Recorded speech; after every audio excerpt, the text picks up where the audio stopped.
ഞാൻ നിങ്ങളെ സ്വന്തം റിച്ചാർഡ്. പ്രൊഫഷണൽ മെമിക്രിക്കാരെ കണ്ട് മടുത്ത നിങ്ങൾക്ക് എൻ്റെ വിനീതമായ നമസ്കാരം.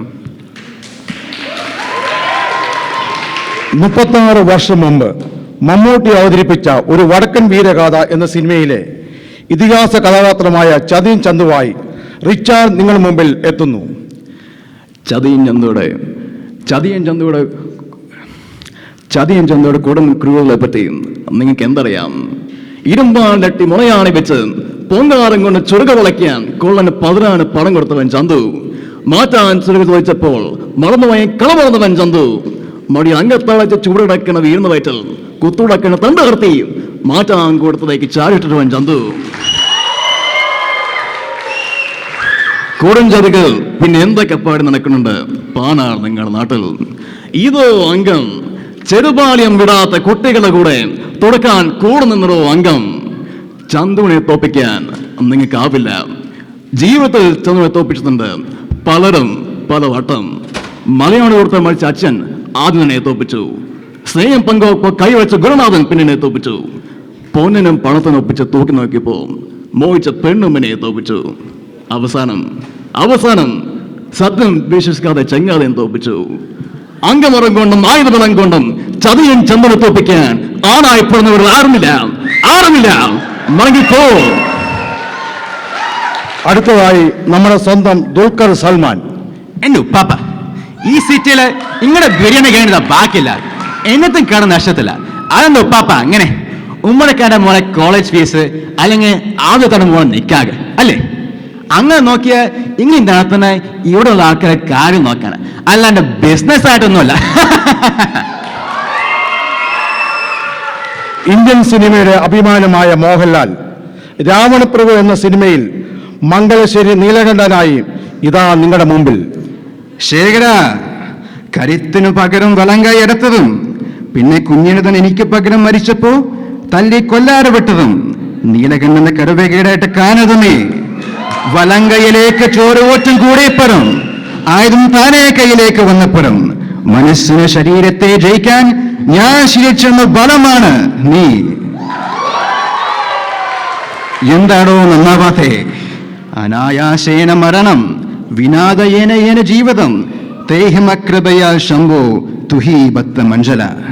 അനായാസമായ മരണം, ദീനമില്ലാത്ത ജീവിതം എന്നിൽ അജഞ്ചര ഭക്തനായി തന്നാലോ ശംഭോ ശങ്കര ഗൗരീപതേ. അങ്ങനൊക്കെ പ്രാർത്ഥിച്ചു കൂടുന്ന പായമായി ശേഖര. ഈശ്വരൻ മുമ്പിൽ വിളക്കായി തെളിയുമ്പോ അതിനെ തുപ്പരുത്. വരിമാറുത മുമ്പക്കൽ ശേഖര. കേരളത്തിന്റെ മുൻ മുഖ്യമന്ത്രിയും പുതുപ്പള്ളിക്കാരെ കുഞ്ഞുഞ്ചനുമായ ഉമ്മൻചാണ്ടി. അതായത് ഗവൺമെന്റ് ശരിയല്ല. ഞങ്ങളുടെ ഗവൺമെന്റ് ഭരിച്ചുകൊണ്ട സമയത്ത് മുല്ലപ്പെരിയാർ പോയിട്ട് കടുക്കളയാറെന്ന് പറയുന്ന സ്ഥലത്തെ കുറിച്ച് പോലും ഇതിലാരും സംസാരിക്കാൻ തയ്യാറായിട്ടില്ല. ഗവൺമെന്റ് മാറിയെങ്കിൽ മാത്രമേ ഏതെങ്കിലും രീതിയിലുള്ള നടപടി ഉണ്ടാകുമെന്ന് പ്രതിപക്ഷ നേതാവായ നിലയിൽ ഞാൻ പറയാൻ ആഗ്രഹിക്കുന്നു. കോൺഗ്രസ് പാർട്ടിയുടെ ഭരണം എന്ന് പറഞ്ഞത് അത് വളരെ ശകതമായ രീതിയിൽ അത് ഞാൻ പറഞ്ഞല്ലോ. ഇത് നിങ്ങൾ പത്രക്കാരുണ്ടാക്കി വെക്കുന്ന ചോദ്യങ്ങളാണ്. ഇതിനൊന്നും മറുപടി പറയേണ്ട ആവശ്യം എനിക്കില്ല. US President Donald Trump. Kamala is a very low IQ person.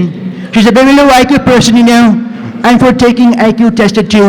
I think anybody that runs for president they should give them test. China, we're going to place tariffs on China, 100-200%. If I were president, the war in Ukraine would never happen. In Springfield, they're eating the dogs, the people like him, and they're eating the cats. They're eating the pets of the people that live there. And this is what's happening in our country, and it's a shame. The golden age of America begins right now. Today, I will sign a series of historic executive orders. With these actions, we'll begin the complete restoration of America and the revolution of common sense. It's all about common sense. First, I will declare a national emergency at our southern border.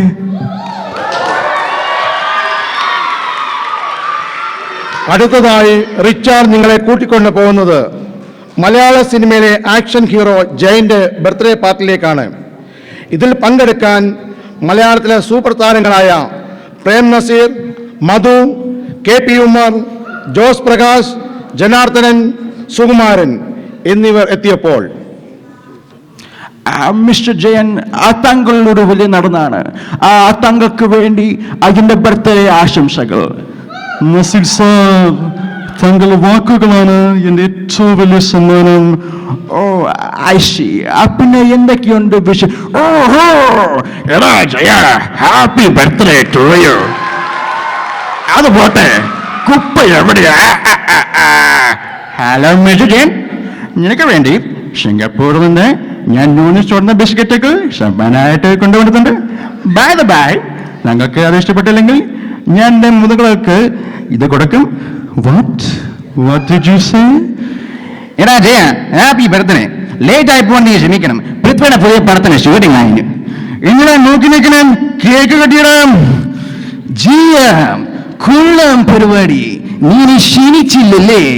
ഈ പ്രാവശ്യം ഞാൻ ക്ഷമിച്ചേക്കുന്നു. അടുത്ത പ്രാവശ്യം ഇത് ആവർത്തിച്ചാൽ എന്റെ ഗുണ്ടകളെ വെച്ച് ഇവിടെയുള്ള സകല പെണ്ണുങ്ങളെ ഞാൻ തട്ടിക്കൊണ്ടുപോകും. ഒന്നും മിണ്ടാതിടാം. നീ കൂടുതൽ അഭ്യാസമായിട്ട് വന്ന് ഞാൻ തൂക്കി പുറത്തോട്ടിടാം. ഞാൻ അപ്പറേ പറഞ്ഞ ഉമ്മനെ ക്ഷണിച്ചില്ലെങ്കിൽ അവൻ എവിടെ നിന്ന് വെളിഞ്ഞ കയറി വരുമെന്ന്. നിക്ക്. ഈ ആഘോഷ ദിവസത്തിൽ നമ്മുടെ എല്ലാവർക്കും ആ പ്രിയപ്പെട്ട അജയന്റെ കൂടെ അസന്തോഷമായി ആ കേക്ക് കട്ട് ചെയ്യാം. കത്തി, സൂക്ഷിച്ചങ്ങൾ ചോറപ്പടയും. ഓ എടാ ജയ, ഇത് പടം ഒന്നുമല്ല. നീ ഡയലോഗ് പറയാതെ കേക്ക് കട്ട് ചെയ്യണ കൂട്ടാ.